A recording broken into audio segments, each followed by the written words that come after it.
안녕하세요.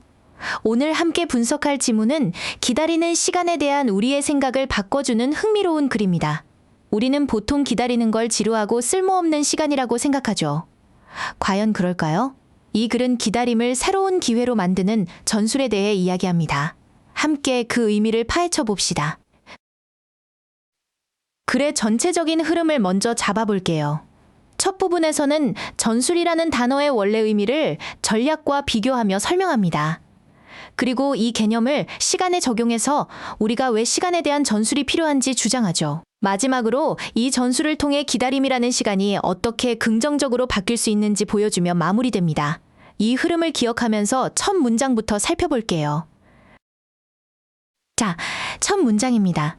tactics, 즉 전술은 군사 용어에서 유래한 단어라고 소개하며 글을 시작하네요.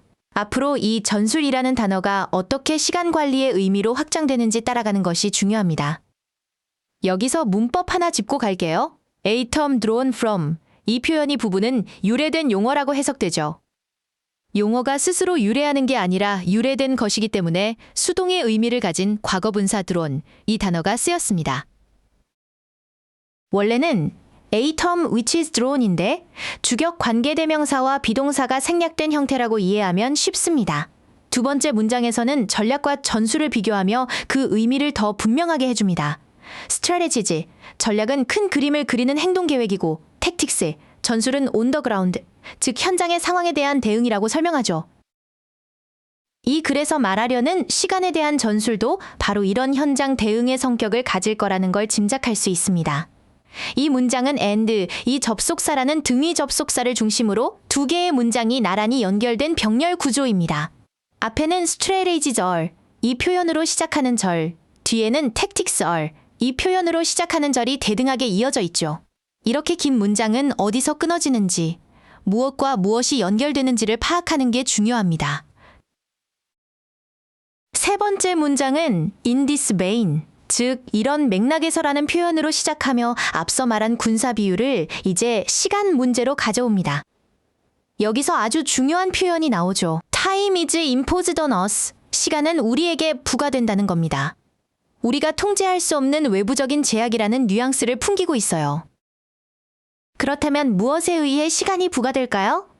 문장을 보면 by, 이 단어로 시작하는 세 덩어리가 나란히 연결되어 있습니다. 첫째, 우리의 문화. 둘째, 시간을 나노초까지 통제하는 기술.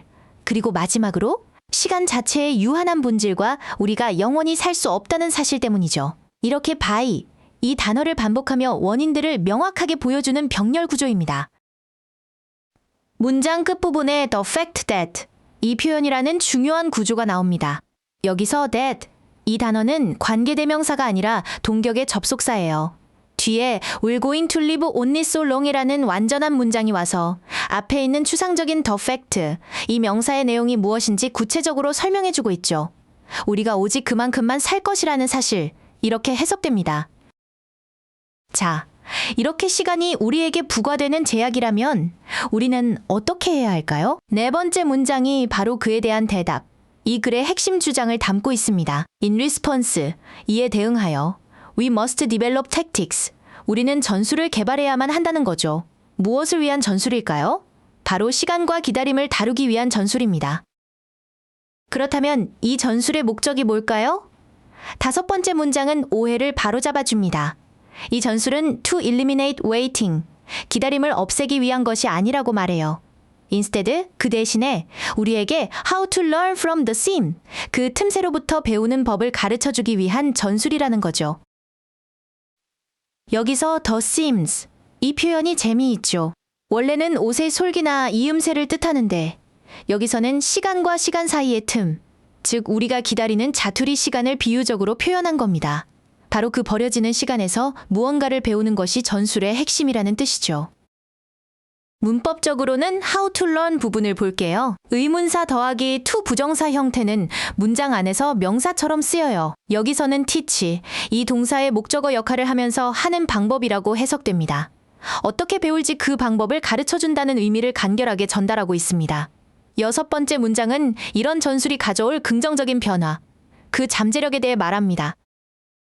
이 전술들은 potential to reorient us, 우리를 재정립할, 즉 우리의 방향을 다시 설정할 잠재력을 가지고 있다는 거죠. 그 결과 우리의 관점이 바뀌게 됩니다. 문장 끝에 쉼표와 함께 나오는 transforming, 이 단어는 분사구문입니다. 여기서는 앞선 내용의 결과를 나타내요.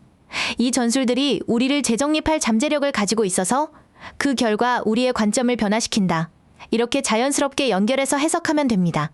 And they transform, 이 표현을 줄여 쓴 형태라고 볼 수 있죠. 마지막 7번째 문장은 이 모든 변화의 최종 결과를 보여줍니다.